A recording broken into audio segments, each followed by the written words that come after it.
Olá, tudo bem? Seja bem-vindo de volta e vamos dar continuidade ao estudo das demais fases do processo licitatório comum. Vamos lá? Bom, agora nós vamos falar sobre a fase de julgamento, ou seja, é quando a administração julga as propostas e os lances que foram apresentados na etapa anterior. Bom, a legislação estabelece que serão desclassificadas as propostas que, vamos lá, contiverem vícios insanáveis, ou seja, são aqueles vícios que não são passíveis de correção, tá? Cuidado, é insanável, não é sanável. Toma cuidado com isso. As propostas que não obedecerem às especificações técnicas pormenorizadas no edital também serão desclassificadas. Aquelas que apresentarem preços inexequíveis ou permanecerem acima do orçamento estimado da contratação. Também será desqualificada aquela proposta que não tiver sua execuibilidade demonstrada, quando exigida pela administração, e quando apresentarem desconformidade com quaisquer outras exigências do edital. Desses tópicos, é importante relembrar algo que nós já vimos sobre preço inexequível. Vamos lá. Bom, no caso de obras e serviços de engenharia, o que é conceituado como um preço inexequível? Já vimos isso, né? É aquela proposta com valor inferior a 75% do valor orçado pela administração. Ponto, a gente já viu isso. Agora tem um detalhe. É possível que a proposta seja maior que 75% do valor orçado. Mas e se ela for inferior a 85%? Então, se ela tiver nesse intervalo aqui, ó, de maior que 75 e menor que 85, aí a legislação estabelece como uma forma de seguro por parte dela que seja concedida uma garantia, tá? Uma garantia adicional. Essa garantia vai compreender o valor da diferença entre o 85% menos o valor da proposta.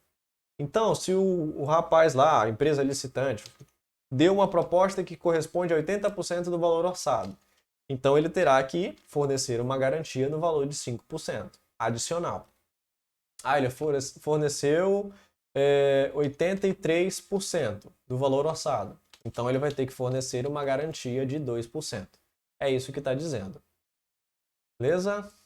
Vamos ver umas questões? Vamos lá. Segundo a Lei Federal 14.133, em licitações públicas de obras e serviços de engenharia, uma das condições para análise de execuibilidade de uma proposta é que, em relação ao valor orçado, a proposta possua um percentual mínimo de... Bom, para não ser desclassificada pelo preço inexigível, o mínimo é 75%, né? Então, letra D é a resposta, que é abaixo disso já é o preço manifestamente inexequível. Vamos lá, mais uma. Julgue o item com base na Lei 14.133. No caso de obras e serviços de engenharia, serão consideradas inexequíveis as propostas cujos valores forem inferiores a 75% do valor orçado da administração. Legal, né? Certinho, é isso daí. Sem muito mistério. Bom, quero retornar um pouco aqui. A legislação estabelece o seguinte, ó. Nós vimos essas análises, né? Quais são as situações em que a proposta vai ser desclassificada? E a lei ainda estabelece que a verificação de conformidade das propostas pode ser feita exclusivamente em relação à proposta mais bem classificada. Ou seja, não vai ficar analisando de tudo de todo mundo, só analisa da proposta vencedora, tá? É isso. Questão? Vamos lá. Em atenção ao princípio da vinculação ao edital, as propostas que contiverem vícios, ainda que sanáveis, serão desclassificadas na fase de julgamento do processo de licitação. Errado, né? A proposta só poderá ser desclassificada se o vício for insanável. Insanável. Se for sanável, dá para corrigir. Então não tem para que você desclassificar a proposta. Beleza. Bom, e se durante o julgamento dessas propostas, desses lances aqui, ocorreu um empate? Bom, aí nós temos os critérios de desempate. Vamos lá. Quais são os critérios de desempate? São estes, nesta ordem. Primeiro, disputa final. Hipótese em que os licitantes empatados poderão apresentar uma nova proposta em ato contínuo à classificação. Então, quem tiver empatado vai apresentar uma nova proposta para fazer uma disputa final. Ah, não deu, vai para a segunda. Avaliação de desempenho contratual prévio dos licitantes, para a qual deverão ser preferencialmente utilizados registros cadastrais para efeito de ateste de cumprimento de obrigações previstas em lei. Essa é uma situação em que se avalia o desempenho anterior daquele licitante, caso ele tenha tido um desempenho anterior, né? Se ele já contratou anteriormente com a administração. Próximo critério de desempate: desenvolvimento pelo licitante de ações de equidade entre homens e mulheres no ambiente de trabalho, conforme regulamento. E, por fim, desenvolvimento do licitante de programa de integridade. Então, você tem que decorar essa ordem aqui, ó. Observe que aqui não tem mais sorteio. Não tem mais sorteio. O que é até uma crítica por parte da doutrina, porque pode ocorrer de acontecer essas 4 situações e ainda assim não dá para desempatar a proposta, né? Questão? Vamos lá? Vamos ver como isso já foi cobrado em prova. FGV 2022, promotor de justiça. Em dezembro de 2021, o Ministério Público do Estado Ômega está realizando licitação para aquisição de determinados bens. Ocorre que durante o processo licitatório houve empate entre 2 propostas. Utilizando sucessivamente os critérios previstos na nova lei, o MP tentou o desempate por meio de disputa final, mas os licitantes empatados não apresentaram nova proposta em ato contínuo à classificação. Em seguida, tentou-se a avaliação do desempenho contratual prévio dos licitantes, porém manteve-se o empate. De acordo com a Lei 14.133, o próximo critério que deve ser utilizado pelo MP para o desempate é...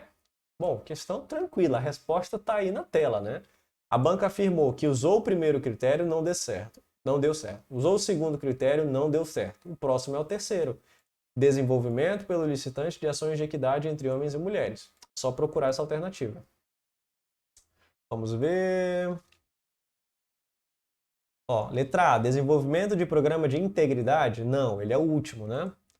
Priorização de sociedade empresária? Não, viajou. Letra C, desenvolvimento licitante de ações de equidade entre homens e mulheres no ambiente de trabalho. Beleza, questão bem tranquila. Fácil, né? Tá, e se persistir o empate? Aí nós temos uma preferência, sucessivamente nessa ordem. Bens e serviços prestados por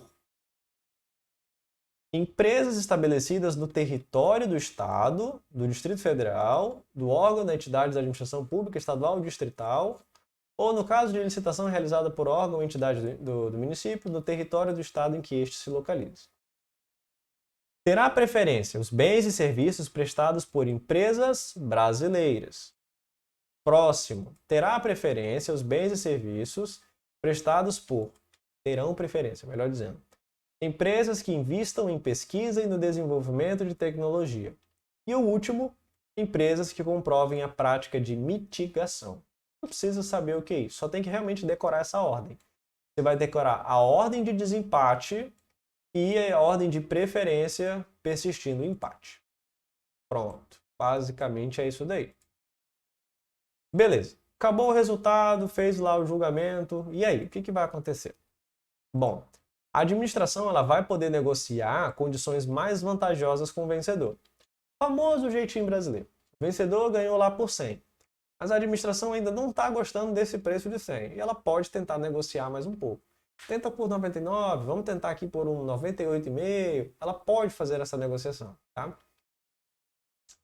Bom, se o vencedor for desclassificado, lembra que primeiro a gente analisa a proposta, depois verifica a habilitação dele, né? E se ele for desclassificado? Essa negociação ela pode ser feita com os demais licitantes, seguindo, melhor dizendo, a ordem de classificação inicialmente estabelecida. Então, não deu com o primeiro, vai com o segundo colocado. Não deu com o segundo colocado, vai com o terceiro. E assim sucessivamente. Essa negociação ela vai ser conduzida por uma agente de contratação ou por uma comissão de contratação, que a gente já estudou no tópico de agentes públicos, né? Nós já estudamos isso aqui. Bom, beleza. Quanto ao julgamento é isso. Veja que são só artigos 59, 60 e 61, 3 artigos, não tem muito o que falar. Agora a gente vai falar sobre a habilitação. Bom, esse é um dos tópicos que eu, sinceramente, quase sempre negligenciei nos meus estudos de licitação, até da Lei 8666, e realmente não tem muita aplicabilidade em prova. Mas vamos dar uma passada por cima, né? Bom, a primeira coisa que você tem que saber sobre a habilitação é relembrar que a ordem pode ser alterada. A regra é que a habilitação seja posterior ao julgamento, mas a lei prevê que existe a possibilidade de a habilitação vir para cá, ó, antes da proposta e lance. Existe essa possibilidade. Quando? Bom, ela tem que ser motivada e tem que estar expresso no edital de licitação para que isso ocorra, para que esse movimento ocorra. Bom, vamos voltar para lá. Vou voltar o mapa para lá, que é de lá que ele tem que ficar. Aí, pronto. Então, beleza. Você já relembrou que a ordem pode ser alterada, né? Na fase de habilitação, vai ser observado o seguinte. Bom, pode ser exigido do licitante declaração de que atenda aos requisitos de habilitação, declaração que ele vai responder pela veracidade das informações prestadas. Ou seja, pega lá e exige do licitante. Olha, licitante, você aceita com os termos de contrato, vamos dizer assim? Você declara que as suas habilitações são verídicas, que as suas informações são verdadeiras? É isso, uma famosa certidão. Também pode ser exigida, ou melhor, será exigida, a apresentação de documentos de habilitação apenas pelo licitante vencedor, exceto quando a fase de habilitação anteceder o julgamento. Lembra que eu acabei de fazer, que eu joguei a habilitação lá para trás? Nessa situação, vai ter que ser feita a análise de habilitação de todo mundo. Caso contrário, a regra é que só seja analisada a habilitação do vencedor. Serão exigidos nos documentos relativos à regularidade fiscal, ou seja, fisco estadual, Cefaz, Cefim, Receita Federal, enfim. Em qualquer caso, somente em momento posterior ao julgamento das propostas e apenas do licitante mais bem classificado. Será exigida do licitante declaração de que cumpre as exigências de reserva de cargo para pessoa com deficiência e para reabilitado da Previdência Social. Só uma leitura mesmo, decorar isso daí. Quais são as habilitações exigidas? Bom, exigem-se as habilitações jurídica, técnica, fiscal, social e trabalhista e econômico-financeira. A gente vai dar uma passada por cima, mas esse é um tópico que ele é mais importante para quem vai participar da licitação e não para gente que está estudando para concurso, tá? Mas é importante você saber, ter uma noção de quais documentos se exigem da empresa que venceu a licitação. Vamos lá, habilitação jurídica. Essa habilitação, ela visa demonstrar o quê? A capacidade do licitante de exercer direitos e assumir obrigações. Ele tem regularidade, tem CPF, tem CNPJ, enfim, tá tudo certinho com a justiça. A documentação a ser apresentada por ele limita-se à comprovação da existência da pessoa jurídica, né? Tem que comprovar que a PJ existe. E, quando cabível, a autorização para o exercício da atividade contratada. Habilitação técnica. Quais são os documentos exigidos? Bom, é uma porrada, tá, gente? Mas assim, habilitação, apresentação de profissional, você tem que demonstrar que você tem um profissional no quadro de servidores da sua empresa. Devidamente registrado no Conselho Profissional Competente, CREA, CRM, se for o caso. Enfim, esses conselhos da vida aí. Normalmente é o CREA que acontece. Quando for o caso, detentor de atestado de responsabilidade técnica por execução de obra ou serviços ou características semelhantes. Tem que ter certidão, atestado, regularmente emitido pelo Conselho Profissional Competente, que demonstra a capacidade operacional de execução dos serviços similares de complexidade tecnológica operacional. Cuidado! Certidão de apresentação do profissional é o profissional que vai ser o responsável ali por aquele objeto da licitação. Certidão, ou melhor, capacidade operacional é da empresa. É ela ter a capacidade de executar aquilo. Show? Não é do profissional. Indicação do pessoal técnico de instalação, aparelho, blá blá blá, dá uma lida, tá? Prova de atendimento aos requisitos de lei especial, quando for o caso. Registro de inscrição em entidade profissional competente, quando for o caso. Declaração de que o licitante tomou conhecimento de todas as informações e demais condições para o cumprimento das obrigações do objeto da licitação. Pronto, isso é a técnica, é a capacidade de executar o objeto. Fiscal, social e trabalhista. Bom, fiscal são as receitas, né? Receita municipal, CEFIN, CEFAZ, Receita Federal, social, contribuição social, contribuição social sobre o lucro líquido, enfim, essas contribuições sociais aí. E trabalhista, FGTS, CNPJ, enfim, tem vários documentos, tá, gente? Ó, inscrição do cadastro de pessoa física, CPF, se for o caso, ou CNPJ, se for uma pessoa jurídica. Inscrição no cadastro de contribuinte estadual ou municipal relativo ao domicílio, pertinente ao seu ramo de atividade, regularidade perante a fazenda federal, estadual e ou municipal. São as 3 fazendas, tá, gente? Regularidade relativa à Seguridade Social e ao FGTS, eu comentei há pouco tempo. Regularidade perante a Justiça do Trabalho, se não explora mão de obra escrava, mão de obra infantil, essas coisas. Cumprimento de proibição do trabalho noturno perigoso e insalubre aos menores de 18 anos e qualquer trabalho a menor de 16, salvo na condição de aprendiz. Isso aqui está até previsto na Constituição, salvo engano, artigo 5º, não vou me lembrar qual o inciso. Não, em 5º não. Não é o 5º não. 5º não é o artigo 5º. Retiro o que eu disse. Mas está na Constituição, eu lembro muito bem que está na Constituição. Bom, e tem a habilitação econômico-financeira, ou seja, se ela tem culhão para fazer aquele objeto, né? Se ela tem grana para isso. Então, visa demonstrar a aptidão econômica do licitante para cumprir as obrigações decorrentes do futuro contrato. Quais são os documentos que se exigem? O balanço patrimonial, BP, DRE, que é a demonstração do resultado do exercício, e demais demonstrações contábeis dos 2 últimos exercícios sociais. E uma certidão negativa de feito sobre falência, pedida pelo distribuidor, sede do licitante. Esses são os documentos que se exigem. Uma coisinha que tem cara de prova, pode ter cara de prova, é isso aqui, ó. Não se permite a substituição ou apresentação de novos documentos após a entrega dos documentos de habilitação. Então foi lá o licitante, apresentou todos os documentos de habilitação. Como regra, não é permitida a apresentação de novos documentos ou a substituição dos documentos já apresentados. Como regra, tem exceção. Vamos lá? Salvo para, quais são as exceções?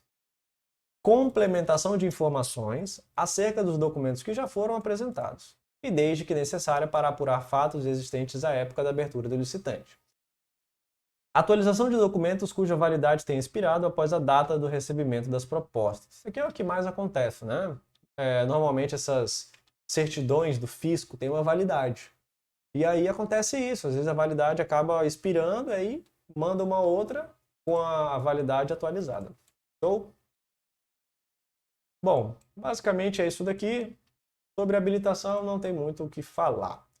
A próxima fase é a fase de recurso, prevista lá no artigo 165. Então tá lá na frente da lei, mas eu já fiz questão de trazer para cá. Vamos falar então sobre o recurso. Bom, quais são os recursos que cabem? São 2 tipos de recursos que cabem. Ambos têm efeito suspensivo, os 2. É o recurso propriamente dito, ou recurso hierárquico, e o pedido de reconsideração. Em ambos os casos, o prazo é de 3 dias úteis para se impetrar, tá? 3 dias úteis, esse é o prazo. A diferença está na contagem. Vamos começar em recurso. Bom, o recurso ele pode contar da data da intimação ou da lavratura da ata. Já o pedido de reconsideração é da data da intimação relativamente a ato que não caiba recurso hierárquico, ou seja, não cabe esse recurso aqui, ó. Então, o pedido de reconsideração são para situações em que não cabe esse recurso aqui, que é o recurso originário, ok? Então, vou apagar isso aqui. Vamos lá. Sobre o pedido de reconsideração é só isso. Que a gente tem que saber o recurso propriamente dito. Esse recurso ele vai caber contra, primeiro item, ele vai caber contra ato que defira ou indefira pedido de pré-qualificação de interessado ou de inscrição em registro cadastral, sua alteração ou cancelamento. Também vai caber contra o julgamento das propostas. Teve a proposta lá e não foi aprovada a proposta, por exemplo. Também vai caber contra ato de habilitação ou inabilitação. Lembra dos documentos que a gente acabou de estudar?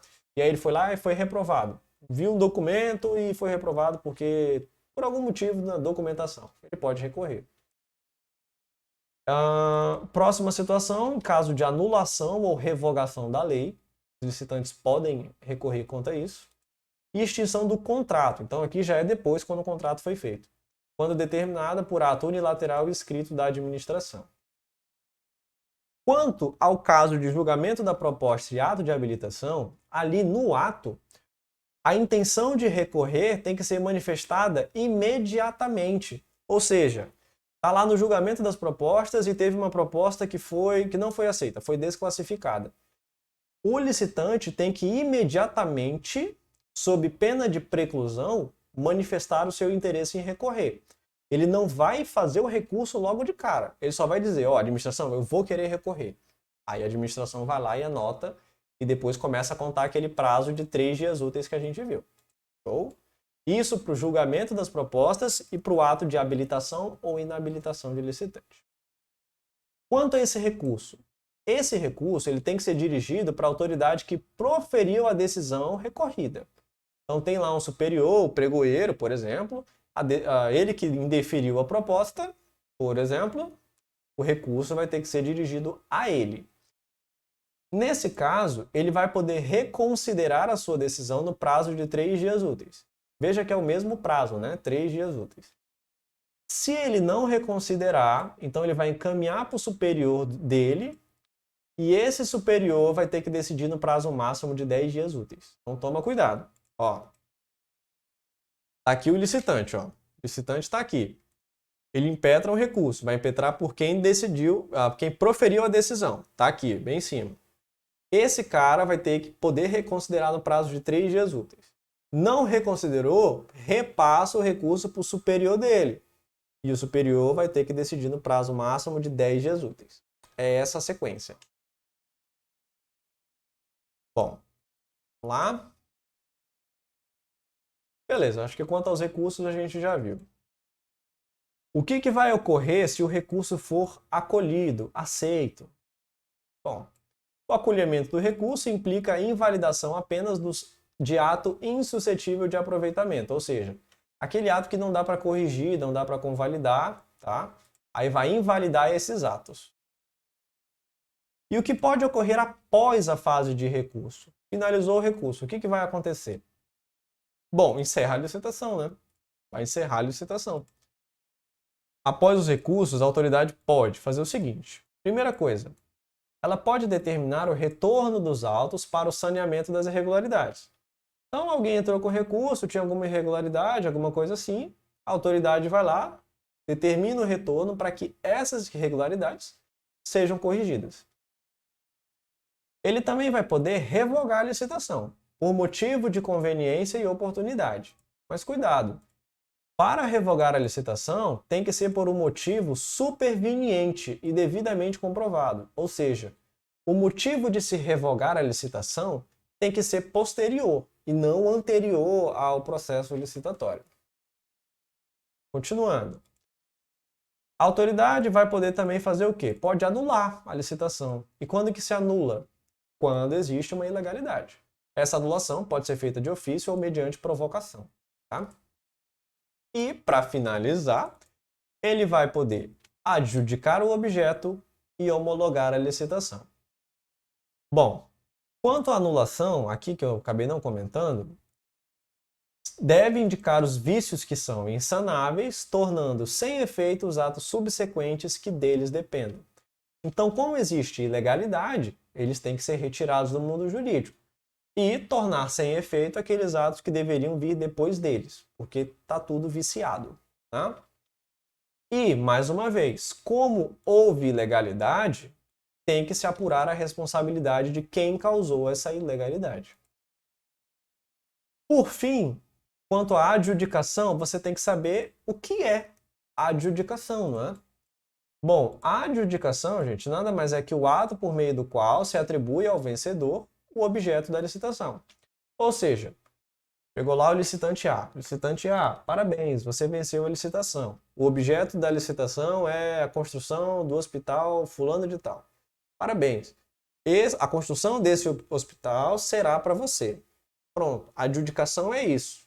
É pegar o objeto da licitação e atribuir ao licitante que foi o vencedor. Show? Pergunta de prova. Isso aqui cai muito.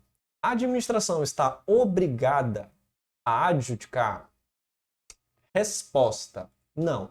Ela não está obrigada a adjudicar. Tá?